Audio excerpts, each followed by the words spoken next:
안녕하십니까. 반갑습니다. 2월 2일 수요일 새벽 말씀 되겠습니다. 성경 말씀은 마태복음 27장 27절에서 31절입니다. 이에 총독의 군병들이 예수를 데리고 관정 안으로 들어가서 온 군대를 그에게로 모으고 그의 옷을 벗기고 홍포를 입히며 가시관을 엮어 그 머리에 씌우고 갈대를 그 오른손에 들리고 그 앞에서 무릎을 꿇고 희롱하여 이르되 유대인의 왕이여 평안할지어다 하며 그에게 침 뱉고 갈대를 빼앗아 그의 머리를 치더라. 희롱을 다 한 후 홍포를 벗기고 도로 그의 옷을 입혀 십자가에 못 박으려고 끌고 나가니라. 아멘.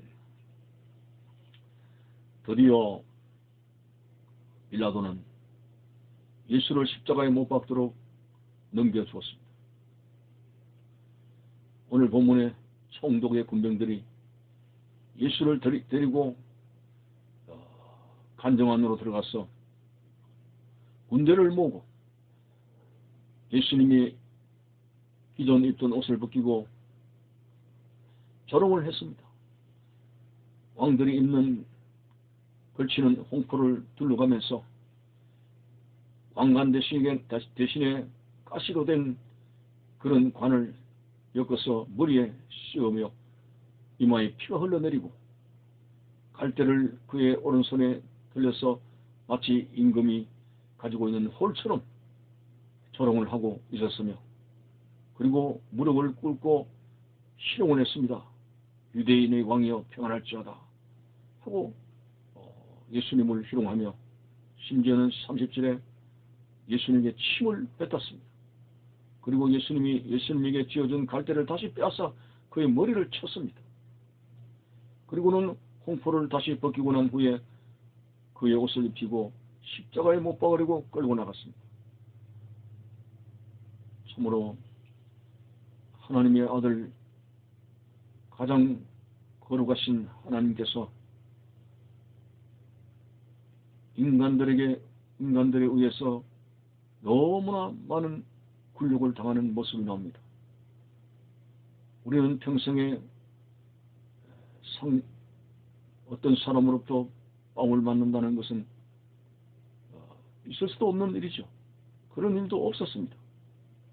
그러나 예수님은 사람들에 의해서 침뱉음을 당하고 뺨을 맞고 그리고 머리에 가시로 찔리면서 피를 흘리는 그리고 유대인의 왕이여라고 희롱당하는 그런 심한 굴욕을 당하시고 고통을 당하셨습니다. 십자가에 못 박도록 끌려나갔습니다. 오늘 우리는 예수 그리스도께서 십자가에 못 박히시기 전에 이렇게 군병들에 의해서 너무나 굴욕적인 순환을 당하신 예수님의 모습을 보면서 도대체가 예수님은 무엇 때문에 이렇게 엄청난 순환과 굴욕을 당하신 것인가? 그것은 우리가 하나님 앞에 내 자신을 들여다보며 깊이 생각을 해야 됩니다. 무슨 말입니까? 바로 내가 당해야 될 고난과 아픔을 내 대신 당하셨어.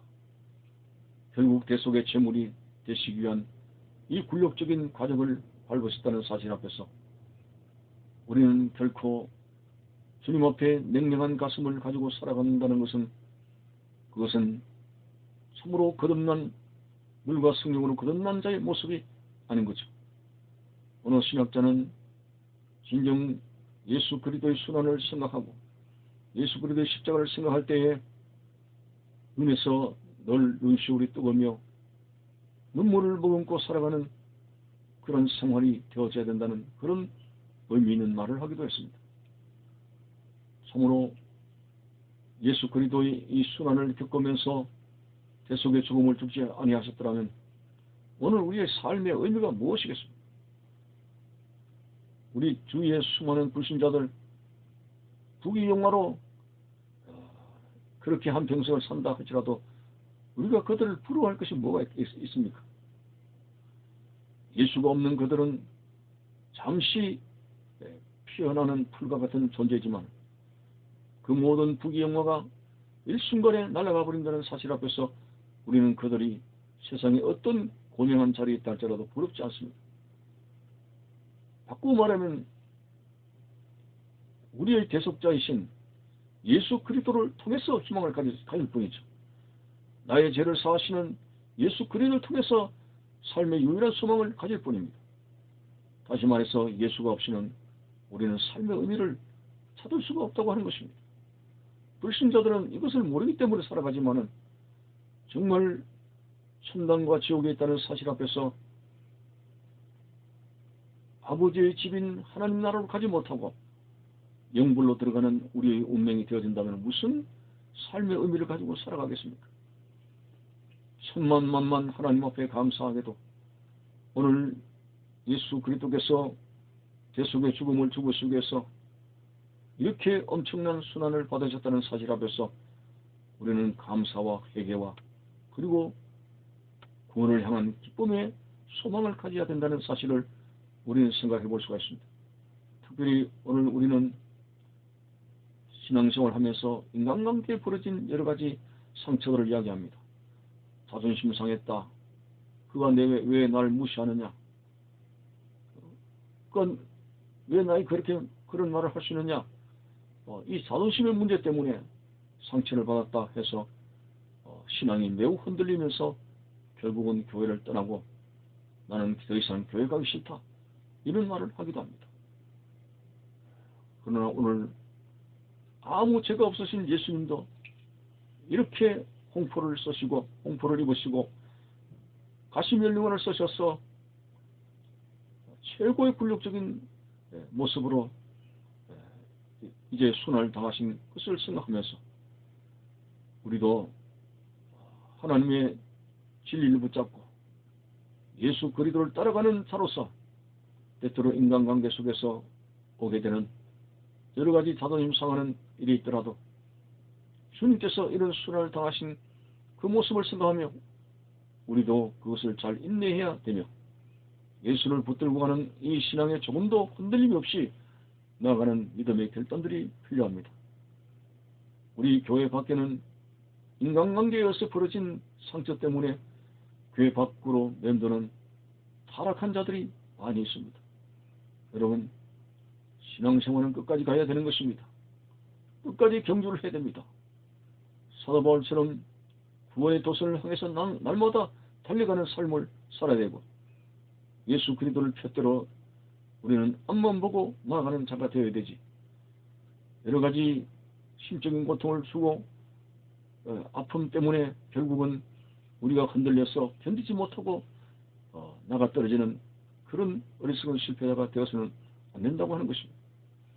어쨌든 포도나무에 가지가 붙어있듯이 우리의 신앙의 삶은 끝까지 신앙의 경주에서 완주를 해야 되고 예수님께로부터 결코 떨어져 나가는 불행한 삶을 살아가서는 안 됩니다. 지금은 코로나 여파로 많은 신자들이 교회로부터 떨어져 나가는 게으른 신자로 전락한 경우들이 많습니다. 어떻게든 예수님도 이렇게 순환 속에도 달게 십자가를 지신 것처럼 오늘도 예수님께서 하신 말씀이 생각납니다. 누구든지 나를 따라오려거든 자기를 부인하고 자기의 십자가를 지고 나를 따라야 할 것이라고 했습니다. 오늘 우리가 지고 가는 조그마한 십자가 속에 우리 마음이 상한 부분이라든지 또 자존심 상한다는 여러 가지 견딜 수 없는 부분에서 분노를 터뜨려 하는 이 문제라든지 여러 가지 힘들고 어려운 부분들이 많이 있습니다. 예수님이 굴욕적인 모든 순환을 참으신 것처럼 우리들도 생활 속에 일어나는 이런 것에 대해서 넉넉하게 누그러운 마음을 가지고 정말 성령의 열매 가운데서 그런 사랑과 희락과 화평과 오래 참음과 충성과 온유와 절제와 이런 열매 속에서 우리의 신앙의 인품이 달라지면서 분노를 저버리고 예수 그리스도를 닮아가는 자로서의 자리를 지키면서 어떻게든 우리는 끝까지 신앙을 지켜갈 수 있는 그런 사람이 되어야 됩니다. 교회라고 하는 것은 많은 성도들의 공동체입니다. 그 공동체들이 완전 승화돼 가지고 모이는 것은 아니지 않습니까? 참 각계각층의 사람들이 모여드는 이 교회에서 각 사람들이 말씀을 받고 승화되는 과정 속에서 자충우돌하는 여러 가지 성격적인 결함들이 많이 나타납니다. 이것으로 인해서 우리의 신앙생활이 흔들려서는 안 되고 예수님께서 뺨 맞고 침 뱉고 가시면류관을 쓰시면서 굴욕적으로 당한 일을 생각하며 우리도 우리에게 주어진 여러 가지 힘들고 어려운 일을 잘 참고 견디며 예수님이 승리하신 것처럼 우리도 승리할 수 있는 우리의 모습이 되시기를 바라는 것입니다. 감사합니다.